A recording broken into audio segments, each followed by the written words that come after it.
বিস্তীর্ণ হলুদ ফুলের সরিষা ক্ষেত, ঝাঁকে ঝাঁকে মৌমাছি উড়ে বসছে ফুলে ফুলে। মুহূর্তে ফিরে যাচ্ছে সামনে সাজিয়ে রাখা বাক্সে। বাক্সবন্দি চাকে জমা হচ্ছে মধু।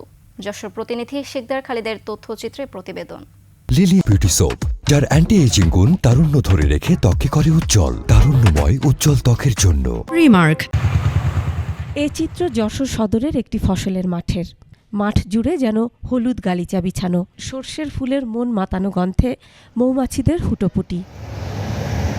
সাতক্ষীরার শ্যামনগর উপজেলার মুন্সীগঞ্জ সুন্দরবন এলাকার মধু খামারি উৎপল কুমার মণ্ডল বাড়ি থেকে বেরিয়েছেন দুয়েক মৌমাছির বাক্স নিয়ে। যেখানে ফুল ফোটে সেখানে ছোটেন তিনি। সারি সারি সাজিয়ে রাখেন বাক্সগুলো, আর মৌমাছিরা ব্যস্ত হয়ে ছোটে ফুল লক্ষ্য করে।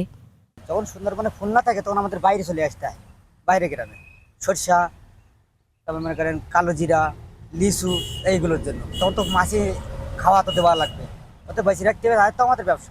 যশোর সদর উপজেলায় এবছর সরিষার চাষ হয়েছে ব্যাপক, তাই মধু চাষিদের ভিড়ও বেড়েছে। 7 দিনের ব্যবধানে তারা প্রায় এভারেজে 3 থেকে 3.5 কেজি করে মধু প্রত্যেকটা বক্স থেকে পাচ্ছে এবং তারা ভালো দামও পাচ্ছে। সরিষা ক্ষেতের পাশে মধুর উৎপাদন দেখে ভিড় করেন ক্রেতা, কিনে নেন খাঁটি মধু।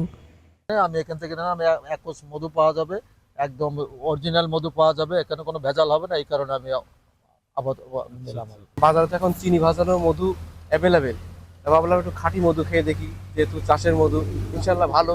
যশোর সদর উপজেলায় এবছর 3600 হেক্টর জমিতে সরিষার চাষ হয়েছে।